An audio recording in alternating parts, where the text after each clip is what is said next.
coming to y'all with some breaking news. Brooklyn Center, Minneapolis, Minnesota is getting tore up as we speak right now. They looting, they shooting. I mean, they going in right now. And all because, I'm not going to say just because of this latest killing of a black man. It's just a repeated situation. It keeps happening and happening and happening with no type of consequences on the police. No real legislation. Like the legislation they just passed, the George Floyd Act or whatever, all that shit is cosmetic, man. They is not about to punish these race soldiers. Joe Biden then wrote all kind of executive orders to protect everybody else. He can write an executive order right now as we speak, getting rid of qualified immunity, making it a law with a police officer killed that he get life in prison. I mean, it's so many things they can do from a federal level. But he acting like he can't do nothing. But everybody else right now, they pushing the whole Asian blacks, beating up Asians, and they trying to get niggas life for pushing down the Asian. But let me read this to y'all, man. This from the Washington Post. Man fatally shot by police in suburban Minneapolis, sparking protests. Brooklyn Center, Minnesota. Police fatally shot a man after a traffic stop on Sunday in a suburban Minneapolis, sparking clash between hundreds of protesters and officers in the area, where tensions are already high during the ongoing trial of former police officer Derek Chauvin, whatever how you say his name. He's the officer who kneeled on George Floyd's neck for about 9 minutes. And the way they shaping that case up is going to into his 10th and 11th day. They shaping that up for a hung jury where he gonna get off or he gonna get a lesser charge. All right, let me keep reading. The victim's family identified him as 20-year-old Dante Wright. Hours after the shooting, hundreds of protesters surrounded the local precinct and clashed with the police in riot gear, who fired flashbangs and tear gas. The Minnesota National Guard, which is deployed to the Twin Cities for the Chauvin trial, later arrived to assist police. Police said the shooting happened just before 2 p.m. when an officer stopped the car on a traffic violation and found the driver had an outstanding warrant. That doesn't mean he needed to die if he just had an outstanding warrant. That's not for him to get killed. As police tried to arrest him, he got back into his car and an officer fired at him, Brooklyn Center Police Chief Tim Gannon said in a news release. The man drove for several blocks before striking another vehicle. He was pronounced dead at the scene. A female passenger suffered injuries not believed to be life-threatening and was transported to a hospital, police said. Young man, yo. I got a 14-year-old son, man. You know, it pains me, man. Like, it really do. To know my son got to get out here eventually. You know what I'm saying? He getting his feet wet a little bit, but eventually the string's going to be cut. As a father, you know, from his mother, I know his mother feel the same way. That's something serious because kids not knowing, you know, they living in a world where it seems like they got a lot of white friends. They see all these black people melted in with other cultures and other cultures melted in with us. So it seems like it's good. But at the end of the day, you still have these racist police out here. You still have racist white people out here where a lot of us parents don't teach our kids. Now, this little boy, he was mixed because his mama is white. So I don't know how he felt about himself. Did he feel like he was a total black man? Did he feel like he was a half a black man? See, it don't matter. As long as you got some nigga in you, to them, you just another nigga. No matter if your mama white or not. They look at her as a traitor for crossing over and getting pregnant by a black man. The ones who think like that. So it's sad. Rest in peace to this young man. But we have to teach our kids, man. Like when the police roll up on them, get on your phone, call 911. Instantly call 911, say, hey, I'm being pulled over. I feel like my life is threatened. You know, you got to play that role. You can't do no type of aggressive shit with these police, man. It's a video circulating right now where a lieutenant in a current military uniform was pulled over by the police and treated so disrespectfully, man. They try to kill this man. Like in the video, you can see, and I think they probably did the same thing to this young man. See, they give you orders, then you follow the order that they tell you, then they use that to kill you. See, they tried to tell the lieutenant dude, the video that's circulating on the lieutenant army fella, to get out the car, and he had enough sense to be like, hey, he just kept his hands up. He said, man, I feel like my life is threatened right now. I don't want to move. They all in the car, guns drawn. I mean, they ready to smoke him. You feel me? They ready to kill him. If he would have got out that car, they would have shot him, man, and say, we didn't tell you to get out the car, or we didn't tell you to come this way. You understand? They was setting him up, man. He had enough sense by his military training, it kicked in to know, okay, I'm in hostile territory, you know what I'm saying? Because that's how we got to look at it, man. We are behind enemy lines with these people, man. Like right now, I'm pulled over on the side doing my video. If the police roll up on me, I got my phone in my hand and I'm recording. Now, if y'all see me drop my phone and call 911, it's because I don't feel comfortable with them. You know what I'm saying? So I need to protect myself and tell the police, hey, I'm at such location. Police just came up on me. I was doing my little podcast video. Whoop, whoop, whoop. This is what I'm doing. I'm not doing nothing illegal, nothing wrong, nothing like that. I don't have no weapons. Whoop, whoop, whoop.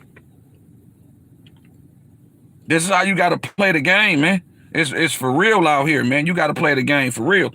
And like I said, going back to the young man that just got killed, you know, tonight, you know what I'm saying?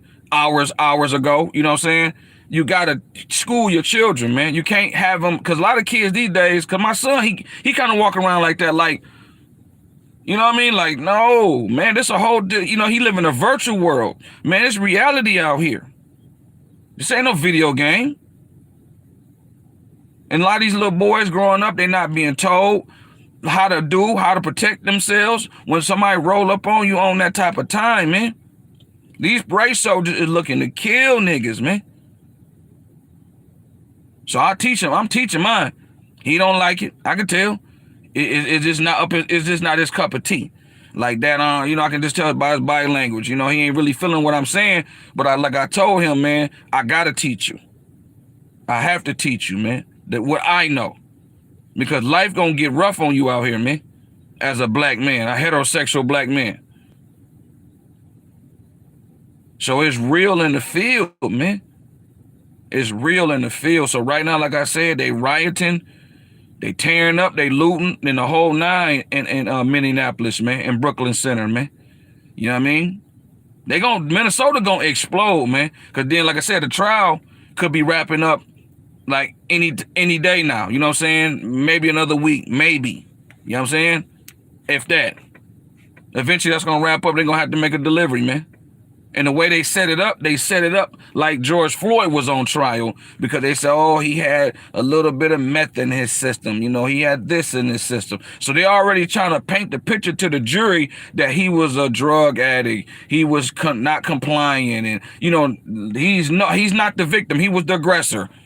That's how they setting it up. And Derek Chauvin or Chauvin, whatever he said his name, he was just defending himself and trying to protect himself and protect his fellow officer. That's how they shaping it up to be. And all it takes is one juror to say, I think, nah, I don't think he, you know what I'm saying? I don't think he murdered him. I think he was resisting arrest and he just happened, you know, to die. Plus he was on drugs, so maybe his heart was already messed up from the drugs and he couldn't breathe because of the drugs. You know, whatever, how they gonna paint it, man? And he gonna get off and Minnesota is going to explode. That's why they putting up all the around the courthouse, and you know, they setting it up, man. They know that this man about to get off. And if he don't get off, he gonna get a slap on the wrist, a charge where he only do less than 5 years, go to a state pen and get paroled in a year. So I don't know what to tell my people, But man, we live in a world where we are second-class citizens. Farrakhan, the Honorable Minister Louis Farrakhan, been saying this forever. We are second-class citizens. Now they done elevated the Asians. After the Asians, they're going to elevate the immigrants, which is the Mexicans, and we're going to become third-class citizens, fourth-class citizens. You know how bad it's about to get on us? And the cold part about it, it's niggas, like it always been this way. You got house niggas and you got field niggas. The house niggas know what's coming. So that's why all the house niggas, they just elected the first black woman or black mayor of St. Louis, where I believe, was it Derek Brown or one of them young fellas got killed in St. Louis that sparked some riots. I want to say it was Derek Brown or whatever how you say it, man.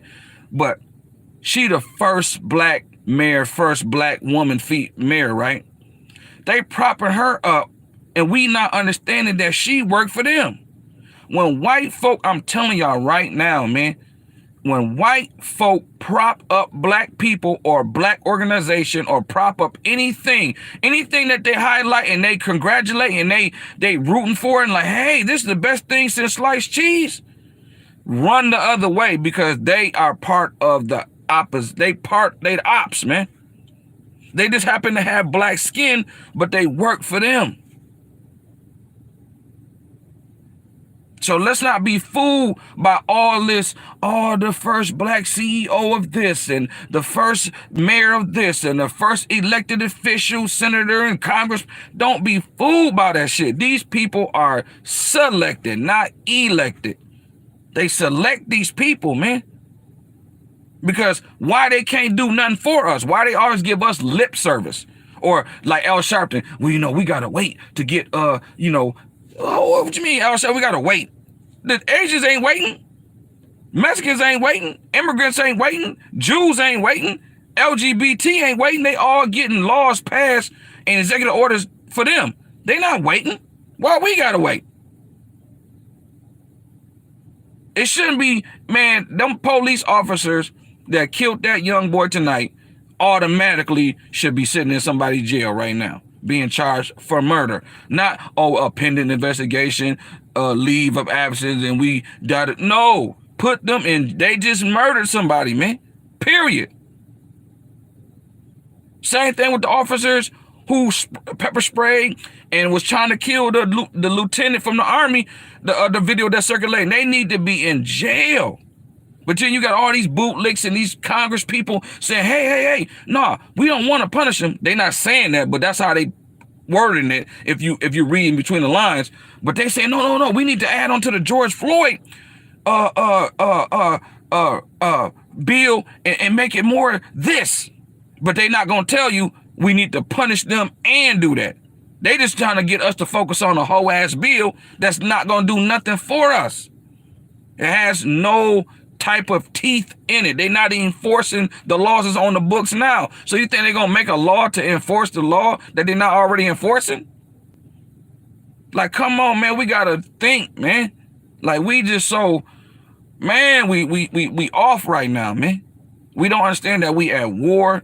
And we run around here, man, just because we can get a Cadillac, we can go get a house and live next to white folk, we can bang some white bitches, black women can bang some white dudes. You know what I mean? We thinking everything's sweet, and the whole time they playing chess and we playing checkers.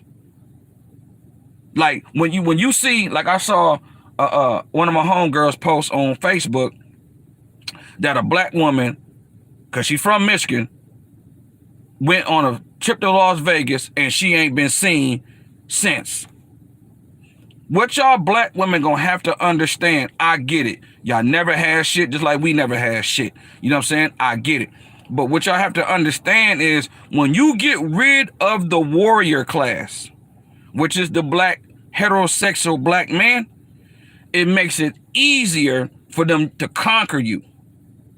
You get what I'm saying? Now, some gonna easily go along with being conquered. Some already want to be conquered by white men and other men. But I'm telling you, sisters, they picking us off one by one, either by a traffic stop, either by, putting drugs in the community. They playing chess And we out here, and I fought us. You know what I mean? That's why I do my best to ride with my sons. You know, I wish I could save a gang of kids, a gang of community, but I got to worry about my 2 boys. So I'm doing my part to make sure they understand what they need to do so they can make it to the next generation, so they can have kids, and then so on and so forth, and we just keep on moving and keep on living. You get what I'm saying? So as a black man, I'm doing my part. But a lot of black men, I gotta keep it a buck. I know niggas personally, family members and all, that ain't on their shit when it come to their kids, man. They run around here populating the world and not handling their business. We gotta, as black men, we gotta get off that bullshit. But I'm telling you, sisters, they get rid of us, and I'm talking about the warrior class, the heterosexual black men, because they dwindling the numbers. Some going into prison, some going to the graves. They just, you know what I mean? You got black women, no disrespect to the LGBT, but you got a lot of black women they love they little gay black men. See, they're propping that up. It's a lot of gay black men. Hey, you know what I'm saying? You know, that with the one nigga, where the money reside, where the money. See, that's funny to them. But you fail to realize that's why they're able to come and do what they do to you and what they do to us. Because that's how they see us, like Kid Cudi on SNL with a fucking flower dress on.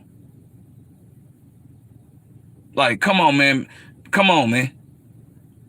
And I see, like me, I pick up on energy. I see how white men look at me. They be sizing me up to see if I'm one of them Kid Cudi niggas. And I give them that look like, nah, I'm not that one. I'm not that one. I'll be the last nigga on earth. I ain't for that. I'm going to protect my family and myself at all costs. Now, I'm not going to go start no shit, but I'm not going to let nobody violate my wife. I'm not going to let nobody violate my boys. I ain't going to let nobody violate me. Period. End of story. So that's why I'm like, y'all have to understand that's what they doing. That's a whole agenda to get rid of us. That's why everything is focused on the black man ain't this. Now, like I said, keeping it real, we do play a part in our own destruction. But it doesn't help to have black women on top of white people, on top of immigrants, on top of black immigrants, on top of everybody else, other groups, dogpiling us, man. They trying to push us out the picture. Once they push us out the picture, that's when they really gonna conquer y'all. That's why you have Chet Hanks talk so greasy on his Twitter and on his social media, period. He feel that confident to talk crazy like that. Like, yeah, it's gonna be a white boy summer, and like he just got into it with the black woman in January. You know, all the videos and shit are just now circulating. But he called her all kind of black bitches and black women still, not all of them, but still like, oh, he cute, he fine, he did it. He just called you black bitch. But when a black man say it, all black men ain't shit. So we got a psychological issue going on for real in the black community. I was just talking to my wife about this earlier today, man. Like, I really realized the way we gonna be fixed and repaired is through not monetary. Monetary is one half of it. The other half of what we need in our community is psychological mental health, man. They need to bombard our community with psychologists, man. People who can fix our mind. Our minds are fucked up. You hear me? Like, we got some real problems out here. We got a hood rat culture. We got a gangster culture. We got a gay culture. We got all these type of things that separate and divide us in our own community. Then everybody else is coming in, separating, dividing us, and say, okay, we're going to elevate the black woman. She's the backbone of the community. She the one who holds everything down and blah, blah, blah. Like a black man ain't achieved and ain't did nothing. Black women just showed up on this earth and been doing everything on their own since day zero. That is not the truth. We have contributed together. For every Harriet Tubman, it's a Frederick Douglass. For every Martin Luther King, you know what I'm saying, it's a Betty Shabazz. You know what I'm saying? Like, so we are yin and yang. They breaking it and making it like, oh yeah, black women, y'all don't need them niggas. But then you see what happened tonight or earlier in the day when they killed that young black man. See, they gonna keep gunning us down, and all motherfuckers gonna do is cry, riot, which is a temper tantrum, and it's gonna be the same cycle until they get rid of all of us. So they get the number so low where they able to move in the way they want to move in. Because like I said, Chet Hanks and all these different white men that's talking greasy and real comfortable to talk greasy, that should tell you something. See, they don't get rid of their warrior class. See, you never hear Asian women saying they don't need a man. You never hear a Mexican woman saying they don't need a man. You never hear a Jewish woman. Any other group or you know, or community, you never hear the women in that community say, now they got their issues, don't get it twisted. They get divorced, they get beat on, they get cheated, everything that goes on in our community happen in their community. They just don't run to, like, we put it in our music, we put it on social media, we just put our shit out there, but they deal with the same shit quiet as kept. You know what I'm saying? So at the end of the day, they deal with the same shit, but what they don't do, they don't tell themselves that they don't need a man. They understand you have to have a man to protect you. I'm not saying women can't protect themselves. My grandma was not for no games. My mama, my aunt, they was for no games. But they always had either they man that they was dealing with or they had their brothers. They had some man to really come in and enforce what they need to enforce. You know what I'm saying? Like, let's say if my mama dealing with a nigga, she had like 8 brothers. You understand? 7, 8 brothers. And they get out of line. Hey, bro, this nigga over here tripping. Not saying my mama can't hold her own because she was for no games. But my uncle's going to come through and they going to handle that. And I didn't watch my uncles come through and handle that. See? Same thing with my grandma. You get what I'm saying? So you always need your warrior class. They are making black women feel like heterosexual black men are a turnoff, but they like, if you look at the commercials and everything that you're seeing right now, they putting black women, white man in all the commercials. That's a subliminal, subconscious message that they send in black women. So it's a turn off. Like I was in Myers, and I can tell the sister, like I didn't mean to judge the sister, but I can tell by the sister that was in front of me with her cart was one of them type of black women who kind of like sway on the line like they into the white men, right? But I just saw a black man. I'm on the phone with my wife because I'm asking her, you know, something that she might need or whatever, and I was telling her, like, because I just went past a black dude who had 4 kids.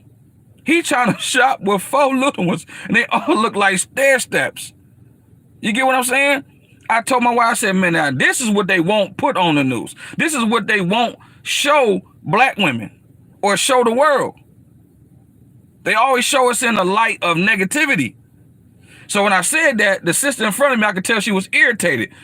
So I knew she was one of them, you know, I don't call her no traitor. She just probably just look at black men, whatever, how she look. Man, she had a bad, you know, relationship with a black man. I don't know, but she got irritated. So she stopped her cart so I can kind of run into the back of her. And then she pushed her hand out there like I was in her way or I'm trying to violate her or some type of way. But I could tell she was irritated by her body language when I was talking to my wife about seeing this black man. It made me feel proud to see this black man with 4 kids in there shopping, getting groceries for the kids in his household.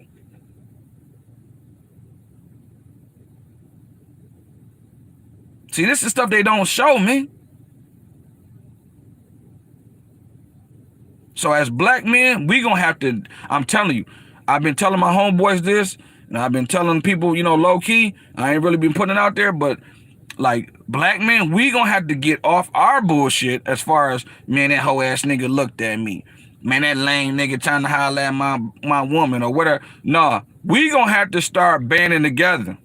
Black men gonna have to start coming together for real, because they, you know what I mean? That's what the Nation of Islam is all about. You know what I'm saying? I would say Christian groups, but some Christian groups, I don't know. But I know the Nation of Islam and other groups, like it's a group in Detroit called New Era. Now they include everybody, but the leadership is mostly, you know, alpha men. And it's just trying to rebuild the community and bring strong men into the community to help rebuild the community. But as black men, we gonna have to really tighten up around here, man, because they picking us off one by one.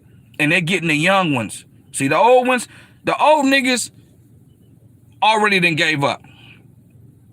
They trying to get their pension. They trying to get whatever they trying to get. That's why you got the Al Sharpton, Reverend Jesse Jackson. All the old niggas, they got them niggas on lock. Them niggas is fearing death. Them niggas is fearing going broke. Them niggas is fearing, you know, not having what they feel like they should have. So they will sell us out in a heartbeat. So you got to write the old niggas off. 95% of them, you got to write them old niggas off. Now, it might be 5% that still might have some rider in them, but you got to write them niggas off. So at the end of the day, that's the reality. That's the facts. Now, you got niggas my age, which is in the 40s, who then went through the whole Snoop Dogg, dope game, pimp game, the 90s, you know, when the Joe Biden crime bill era. A lot of us got locked up. I didn't, but my brothers, a lot of my friends, they went to prison, went to the feds. I mean, the whole nine, you know what I'm saying, got killed, you know, shot up, all kind of shit through the 90s. We coming off that era. We seeing the era of our ways, and we seeing the kids. Well, I didn't have kids young, but a lot of cats had kids young, and now they in their 20s, 25 to like 20, maybe 30. See? So 91, yeah. So they almost knocking on 30. They was born like in 93, 94, 95. So they 25, 26, 27, 28. So they out here now. Then you got the younger ones. So, I mean, it's a real cycle that we're going to have to break and really tighten up. It ain't going to be easy, but I'm telling you, they got a plan for us, man. They shutting down schools, opening up many prisons. They got a plan. They expanding graveyards. Adding on, like, we know what? We need to mow this area down and turn this all into graveyards because they know where niggas is going. And most niggas can't even get a grave, so they gonna just cremate them niggas. They probably making so many urns and shit right now because they know where niggas going.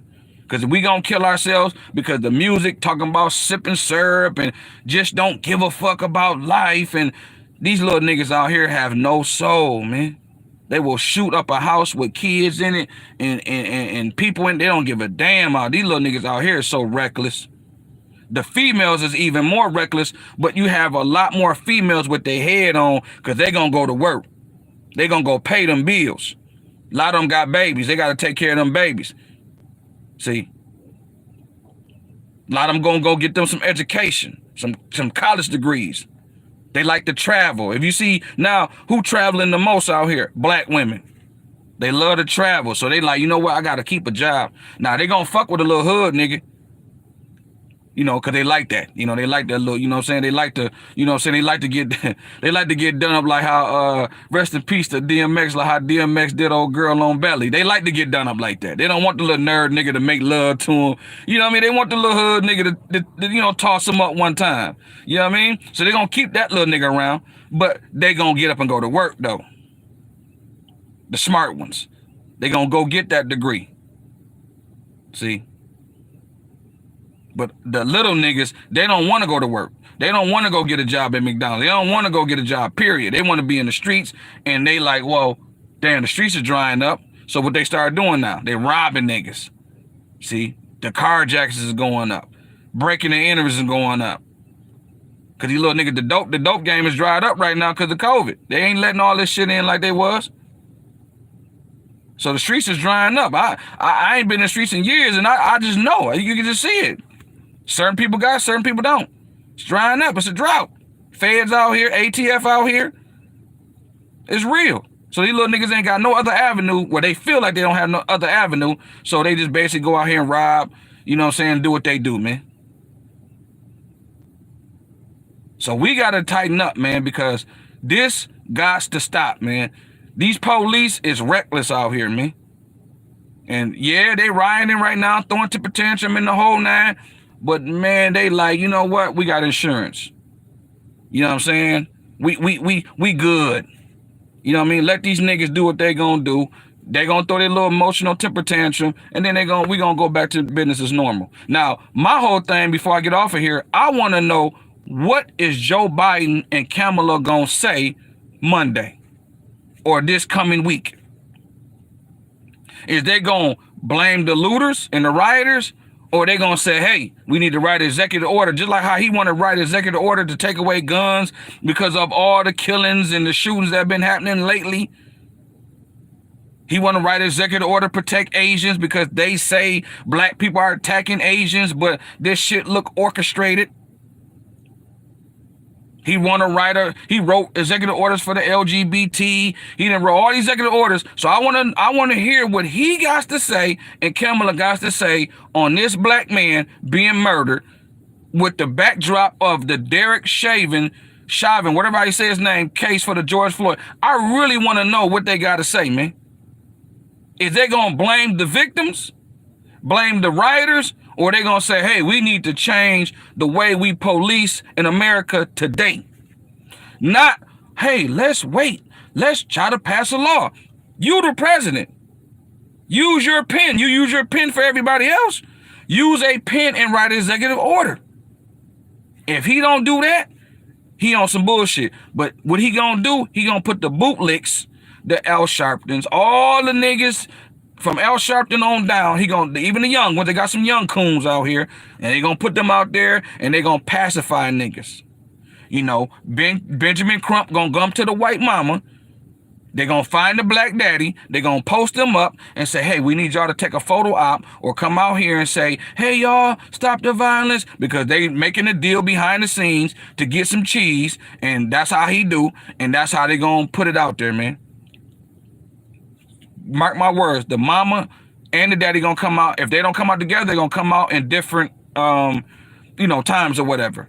But that's how they gonna play it. They're gonna say, hey, y'all calm down, stop all the looting and fighting and rioting and shooting and all that, because we gotta heal, we gotta become as one, and blah, blah, blah. Whole time police ain't been locked up, investigation dragging on, no type of laws to protect us. Just a bunch of bullshit. It's a charade, man. So that's all I got to say on it. I'll touch on it more as the information come in. But as of late, right now as we speak, they tearing Minnesota up. Rightfully so. All right. Y'all have a good morning. Peace.